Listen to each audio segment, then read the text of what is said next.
好歡迎大家嚟到牛牛交易，教大家開戶口。基本上幾個簡單嘅步驟咧已經 OK 噶啦。咁咧連結同埋推廣碼咧，我會擺喺資訊欄嘅，一定要用推廣碼啊。好，咁咧嗱，假如咧你打開咗個連結咧，咁你就會去到呢一個嘅 Vantage 嘅界面啦。留意翻咧呢一度咧 Vantage 呢度咧開設真實戶口呢度咧有兩個選項嘅，第一個就係電子郵件嘅選項啦。第二個就係用電話開戶嘅選項啦。嗱，留意翻，如果你而家係用電子郵件開戶之後登入，都要用電子郵件開戶嘅。如果你係用電話開戶嘅話咧，之後登入都要用電話號碼開戶。係啦，千祈唔好將兩樣嘢撈埋啊！記住。好啦，咁咧我而家就試一次俾大家睇。好啦，咁你就揀選你自己嘅國家啦，香港啦，翻啦，咁我就開咗個新嘅Vantage 嘅 test， 跟住 gmail.com。 好啦，咁密碼我亂咁打啦。咁你留意翻啊，呢度咧佢密碼咧有一個要求嘅，就係要有特殊符號同埋英文字母咧要混合嘅，係啦，最好有埋大細階 HK 啦，要大細階啦。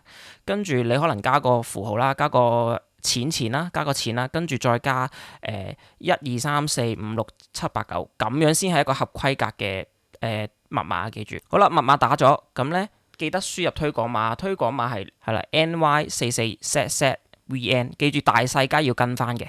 跟住呢度點選我不是美國公民，跟住我同意就 OK 噶啦。創建帳號啊。好啦，去到呢一個界面咧，佢就話要你驗證你嘅電子郵件嘅，跟住你就好簡單發送。係啦，咁我呢度開定咗啦，其實開定咗，等佢 send 啦。係啦，跟住佢就多咗個 email 啦，係啦。咁咧你就應該係收到一個咁樣嘅曲啦。咁我就示範一次啦。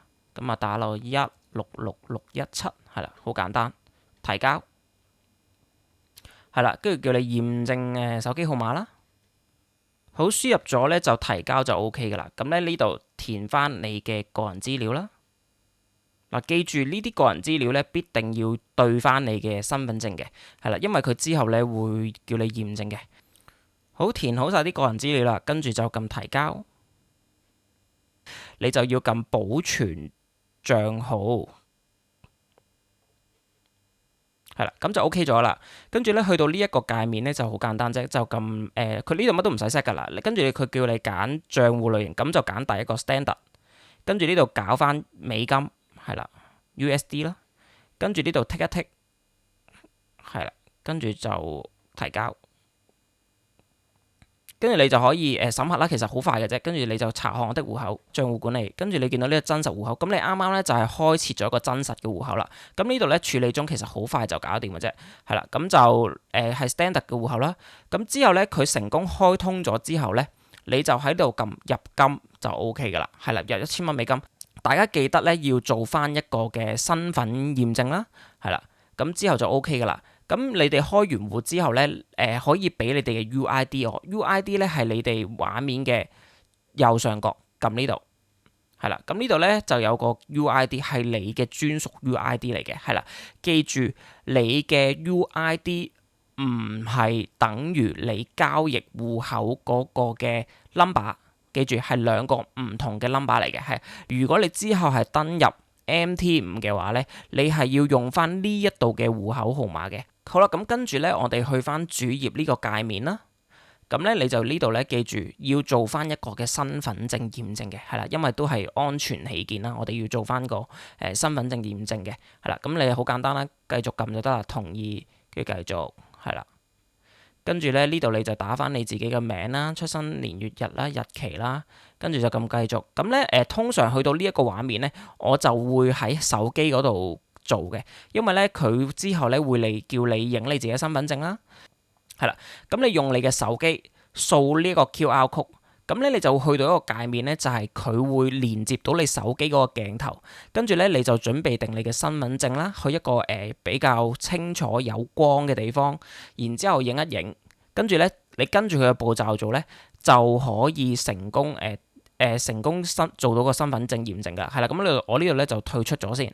咁呢度係你嘅真實帳戶，我通常咧就係用第一個啦，呢個係我第一個嘅真實帳戶啦。跟住呢度咧，你會見到咧有一個入金嘅，咁其實好簡單，你撳一撳入金，咁跟住咧你呢度咧就可能打我想入，咁我就打1000啦 USD 啦，係啦，咁就去翻嗱，記住啊，呢一個戶口咧係佢會入咗你嘅交易戶口嘅，記住係揀翻你想入去邊一個真實嘅交易戶口，跟住揀賬戶啦。咁我入$1000啦，跟住就撳繼續，係啦。跟住你就我自己就用信用卡嘅，信用卡就快啦。跟住就撳信用卡啦，跟住繼續，咁就填翻啲個人電話號碼之類嗰啲呢，係啦，跟住立即付款啦。咁咧呢度我就唔試啦，其實你就咁打翻啲卡嘅 number、expire day 啦，跟住 C 嗰個後邊嗰個三個數字嘅曲，你打完之後咧，佢呢度咧會deposit 呢個撳唔到嘅，佢之後咧會撳到嘅。咁另外咧，大家去到呢個位之後咧，記住如果你係用網頁嘅，都可以用網頁版操作啦。咁通常咧，我哋就用手機嘅。手機咧，你就下載 MT5 啦，或者 Vantage 嘅軟件。嗱，兩個軟件咧都係共通嘅，但係我會建議大家兩個軟件都可以準備咗先。係啦，通常就用 Vantage 嘅，簡單版就用 MT5，會有封 email send 俾你嘅，入邊會有帳號啦、ID 同埋伺服器。你只要喺 MT5 嗰度咧跟翻你嘅帳號密碼伺服器登入咧就 OK 噶啦。好啦，咁教大家用一次咧 MT5 嘅。好啦，咁打開咗 MT5 嘅程式啦，右下角呢度咧見到一個 setting 嘅，咁我哋就撳入去啦。咁跟住喺最高呢度咧，咁我哋就可以撳 New Account， 係啦。咁 New Account 之後咧，你就可以 search 啦。咁因為其實我之前 search 咗，咁咧你就呢度咧 Vantage International Group Limited， 你應該係冇嘅。咁你就要喺上面搜尋呢度，就咁打 Vantage，VANTAGE。係啦，咁就佢彈咗出嚟嘅 Vantage International Group Limited， 咁你就撳一下啦，跟住咧佢就應該跳到去呢一版嗰度噶啦，咁你就撳一下 Vantage 呢個啦，係啦，咁跟住咧留意啦，你依家咧係要用 existing account 啦，咁即係下邊嗰一排啦。咁呢度咧 server 呢度咧，你見佢咧係揀咗 international demo 嘅。咁呢度咧留意啦，你要睇翻你嗰封 email 嘅，係啦。咁你嗰封 email 咧應該係有個伺服器俾你啦。咁你跟住佢。咁通常咧就係 Vantage International Live 7，係啦。咁就係揀 Live 7呢個，係啦。咁跟住 log in 咧，咁你就要打翻你 email 嗰個啦。咁我就係10啦，10。呢個啦，係啦，跟住密碼咧，你就打翻佢嗰個密碼就 OK 噶啦，係啦，跟住成功登入咗之後咧，你就會去到呢一個界面。咁成功咗之後咧，你就會去到呢個界面啦。咁你見到最高呢度咧，其實佢已經係幫你log in 咗噶啦。咁你而家見到我咧，其實係 log in 緊一個 demo account 啦。咁如果你想開 demo account 都 OK 嘅。咁如果你唔想開咧，咁你呢度咧就撳翻一下。咁有一個係 demo 啦，有一個係總之開多咗幾個啦。咁通常咧你就係用翻你入金嗰個 account 嘅，即係你入咗$1000個 account 啦。咁你入咗$1000咧，其實佢喺 MT5 咧都會自動顯示嘅。咁我就揀翻有錢呢個啦。左下角咧有個 code 嘅。係啦，咁我通常咧就會喺呢度咧 search 晒我想 trade 嘅嘢啦。咁其實你見到咧有已經加咗咁樣啦，咁樣好啲。係啦，咁你其實見到我咧已經加咗 USD、JPY 啦、Tesla 啦、XAU USD 啦、Bitcoin 啦、以太幣啦，同埋標普500指數嘅。係咁，你其實撳一撳佢，係啦，跟住咧你撳咗個曲咧，其實呢度咧有個 trade 噶啦已經。咁中文就係交易咯，係啦，咁你就可以撳交易。係啦，咁其實咧呢度同 Vantage 嗰個界面一樣嘅。咁呢度咧中間呢度咧就係俾你打你想 trade 幾多啦，你可以打 trade 0.02手數啦，或者0.1啦。咁通常你$1000嘅本金咧，我就建議大概0.05或者0.1，或者兩張0.1分開。係啦，咁你可以自己set 個價啦 ，stop loss 嘅。咁你可以自己打啦，我要打定做定幾多止損，住打定係啦。譬如我而家買咗嘅，我要止損佢，我買佢升，咁佢跌穿咧就3310，我就要止損。take profit 你可能我當而家係3312嘅，咁我就可能 take profit 3320，係啦，咁你就自己 set 好咗，咁跟住咧就 OK 噶啦，就可以 buy 啦 ，buy by market 或者 sell by market。好啦，打開咗 Vantage 呢個戶口啦，好啦，咁咧你會見到咧。係啦，你留意翻咧左上角咧，你係用緊 live account 嘅 live account，即係你個交易個戶口啦，並唔係 demo account。係啦，你呢度會睇到嘅。下邊呢度咧見唔見到咧？其實佢有個產品已經打咗俾你噶啦。咁我就撳 XAU USD 啦，下邊呢度。咁下邊都係有買入賣出啦。咁你可以買入。係啦，而家就交易唔到，示範唔到。咁其實都係打翻你要幾多手數0.1咁留意翻一樣嘢咧，就係咧你要自己校翻嗰個槓桿嗰個比率嘅。記住咧，App 嗰度咧係搞唔到槓桿嘅，你要喺網站嗰度搞。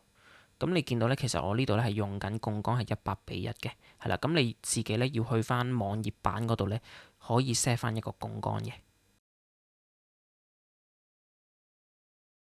好，去到呢個界面咧，咁你見到咧，我就係用呢個 Live Trading Account 啦。咁跟住呢度咧右上角咧有個齒輪仔嘅，咁啊撳一下，跟住咧有變更槓桿啦，有變更密碼啦，跟住可以改呢個名啦。呢個冇乜意思嘅，其實呢啲都冇乜意思嘅，呢啲唔好亂咁撳。咁咧就撳變更槓桿都就 OK 噶啦。咁跟住你搞啦，咁我呢度目前槓桿我就100:1啦。咁佢本身應該幫你 set 咗500:1嘅，咁你可以自己變更，係啦，變更100:1，跟住同意，跟住變更槓桿就 OK 啦。咁跟住咧，有人會嫌咧 MT5嗰個 email 個密碼咧好複雜，即係 email 個封啊，就亂碼嚟嘅，即係好複雜，大細加咩都有嘅。咁我通常就會改啦。咁呢度變更密碼啦，咁打翻你本身嗰個 email 嗰個密碼啦。咁你可以打一個新嘅密碼，啱你自己就變更密碼。咁之後所有嘅登入咧就係用你呢個帳號嗰個 ID 啦。跟住就係用翻你新密碼就 OK 啦，就係咁，好簡單啫。